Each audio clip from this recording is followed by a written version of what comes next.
Class 12th subject physics 16th chapter semiconductor devices. Semiconductor devices. From the chapter, let us see bipolar junction transistor. Bipolar junction transistor, in short it is written as BJT. BJT, that is bipolar junction transistor. A junction transistor is a semiconductor device having two junctions and three terminals. So BJT is having two junctions and three terminals. The current in the transistor is due to both electrons as well as holes, and hence it is called as bipolar junction transistor.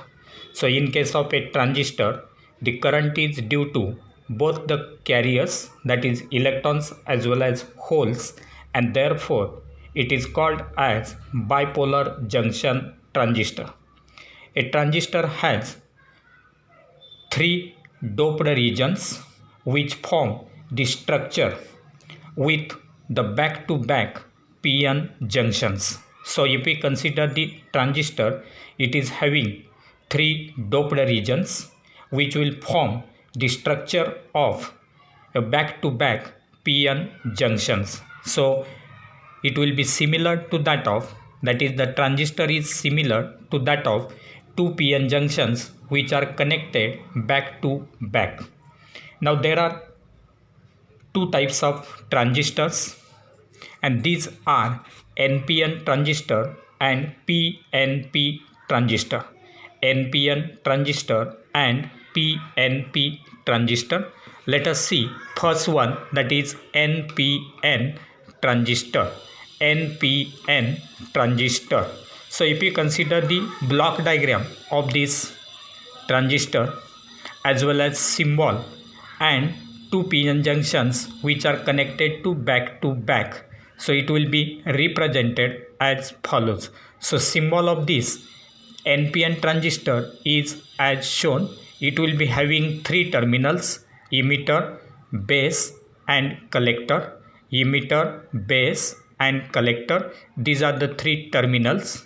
Then as it is NPN transistor, there will be an arrow on the emitter which will be directed away from the base, that is in the outward direction.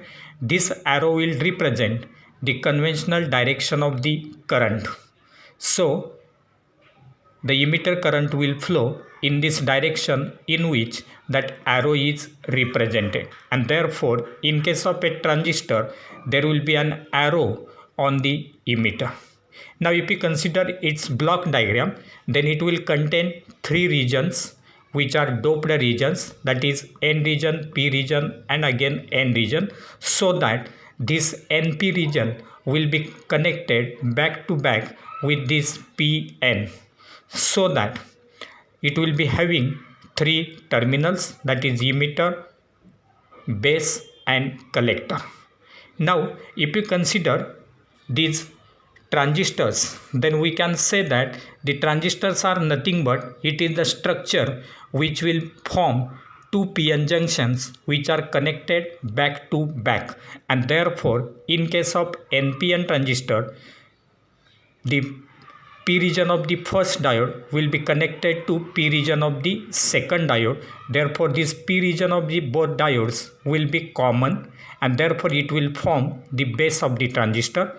Then N region of the first diode will be emitter, and N region of the second diode will act as collector, and so that when these two NP and NP, like these two junctions are joined here together, at that time it will give rise to NPN transistor. So this will be the NPN transistor. Then the second type of the transistor is PNP transistor. Symbolically, that PNP transistor is denoted like this. Again it will contain emitter, base and collector. There will be an arrow which denotes the direction of conventional current, that is emitter current, and in case of this PNP transistor, it will be directed towards the base. so that it will be a PNP transistor.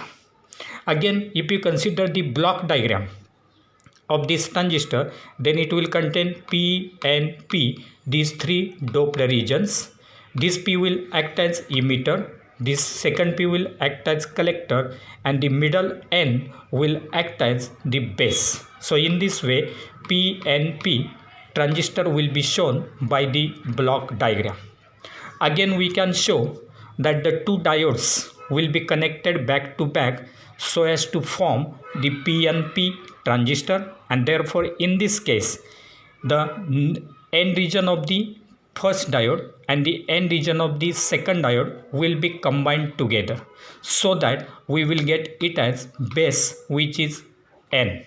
Then P region of the first diode will act as emitter and the P region of the second diode will act as collector. Therefore in this way PNP transistor will be shown by using the two PN junction diodes. Now if you consider any transistor, it will be having three terminals, that is emitter, base and collector. Emitter, base and collector, and therefore if you consider the emitter, then it is thick and heavily doped layer of the transistor. So if you consider any one, either NPN transistor or PNP transistor, then in this case this is the emitter. Now this emitter will be thick and it will be heavily doped layer. Then it supplies a large number of majority carriers for the current flow through the transistor. So this emitter will be larger in area again, it will be heavily doped and it is thick. Then if you consider this emitter region, it will supply the charge carriers for the flow of current through the transistor. So due to the charge carriers, that is majority charge carriers present in this emitter region, will be responsible for the flow of current through the transistor. That means due to these charge carriers in the emitter current, base current as well as collector current will be set up in the transistor. Now if you consider this emitter, it will be having area in between the base and the collector, so the area of this emitter will be greater than this base but smaller than this collector region. Now let us consider the second terminal of the diode or this transistor, that is the base. Now base is thin and it is lightly doped central layer. So if you consider this base, it is very thin as compared with emitter as well as collector, and it will be lightly doped. Now let us consider the third, that is collector. So if you consider the collector, it is also thick but it will be moderately doped layer. So the doping of this collector will be small as compared with this emitter, but it will be large as compared with the base, and therefore we can say that here emitter is heavily doped, collector is moderately doped, and the base will be lightly doped. So if you consider now the collector, then collector has larger area as compared with the emitter and base, and this layer, that is the collector. So if you consider the collector, it will help the dissipation of any small amount of heat generated. So collector will be important for the dissipation of any small amount of heat generated. So we can say that if you consider emitter, base and collector of any transistor, then emitter is heavily doped, collector is moderately doped, and base is lightly doped. If you consider the area, then largest area will be possessed by this collector, then smallest area will be possessed by the base, and moderate area will be possessed by the emitter. So these are the three terminals of a given transistor, that is for NPN transistor as well as for PNP transistor. Now if you consider any transistor, then for all these transistors, if you consider any transistor, then there are two PN junctions in given transistor. So if you consider NPN transistor or PNP transistor, for both there will be two junctions, that is emitter base, this will be one junction, and second will be collector base junction. Emitter base junction and collector base junction, these are the two, that is EB and CB. These are the two junctions. For the proper operation of this transistor, base to emitter junction, that is EB junction, is always forward bias, and collector to base junction is always reverse bias. So for proper working of the transistor, emitter to base junction is always forward bias and collector to base junction is always reverse bias. And therefore, let us consider the working of a NPN transistor. So if you consider the working of NPN transistor, so let us see the working of NPN transistor. So for proper working of this NPN transistor, here emitter is N type, base is P type, and collector is N type. Then when it is connected in the circuit, at that time emitter to base junction must be forward bias and collector to base junction must be reverse bias, and therefore the proper biasing, that is between emitter to base, that is phi EB here, this will be phi EB with negative and positive. Negative terminal will be connected to N region, positive terminal will be connected to P region. Therefore this input will be now biased properly, that is forward bias will be supplied between emitter and base. While in case of collector to base junction, collector is N type, base is again P type, and for proper working it must be reverse bias. Therefore positive terminal of the supply will be connected to collector and negative terminal will be connected to the base. So in this way proper biasing for the working of transistor will be supplied. This potential will be between emitter and base, therefore it will represent phi EB, and this will be the potential between collector and base, therefore it will be phi CB. Now in order to control the current, these resistances are connected to emitter as well as collector. Now this IE current, when it flows, that is when the carriers, majority charge carriers, moves from emitter to base. At that time, due to the motion of the charge carriers, current IU will be set up. When the charges move through this base, it will give rise to base current, and after recombining some of the carriers here in base region, they will be pushed, remaining carriers will be pushed in the collector region. Due to the motion of these carriers, the collector current will be produced, and therefore here IU will represent emitter current, IB will represent base current, and IC will represent collector current. And in this case, this base current and collector current are due to this emitter current, and therefore we can say that IE will be equal to IC plus IB. IE is equal to IC plus IB.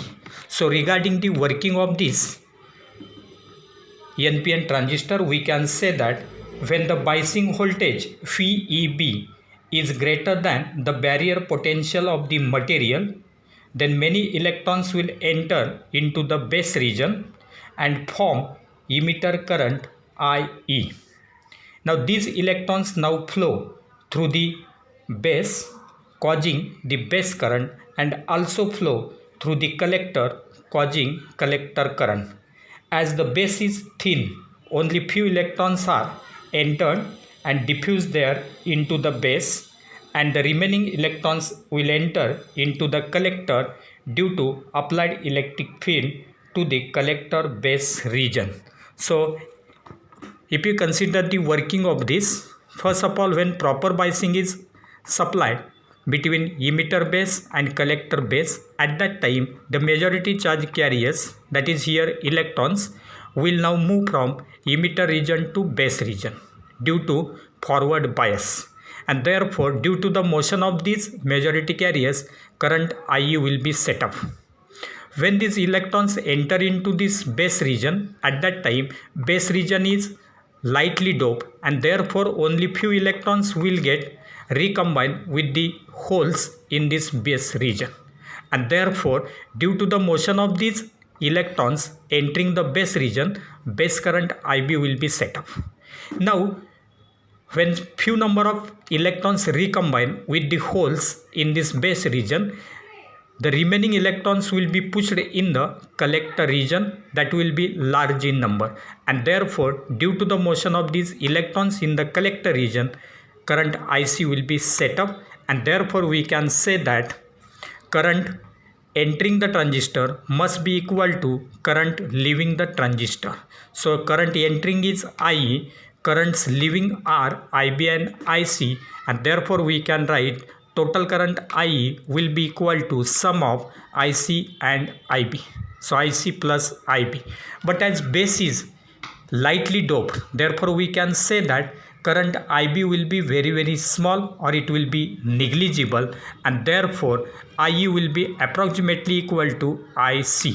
So we can say that in case of transistor, the emitter current and the collector current will be nearly or approximately same.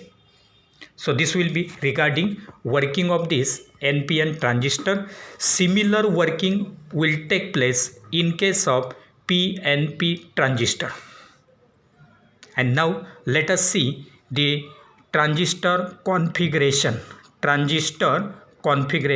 That means how any transistor will be connected in the given circuit. So if we are given any transistor, either NPN transistor or PNP transistor, then it will be connected by three different ways. That means there are three different configuration for the connection of any transistor in any given circuit, and these are: first one, that is common emitter configuration. Second is common base configuration. Third is common collector configuration. That means while connecting any transistor in any circuit, we can take common either emitter or base or collector, and therefore depending upon the requirement, we can connect that given transistor with proper configuration. Now let us see the common emitter configuration, in which the emitter will be taken common between base and collector. So here proper biasing will be supplied between base and emitter, and collector and emitter, and therefore here emitter is now taken common between input and output for this type of PNP transistor. So here this common terminal will be provided with earthing. Then in case of common base configuration, base will be taken common and it will be earth, so that we can supply proper biasing between emitter and base and collector and base. So this will be the input, this will be output. Similarly, in case of common collector configuration, collector of this transistor will be taken as common, it will be earth, so that between base and collector, between this base and collector, proper biasing will be provided, and similarly between emitter and collector, again proper biasing will be provided, so that this will be input, this will be output. So in this way the transistor can be connected properly in any given circuit according to our requirement.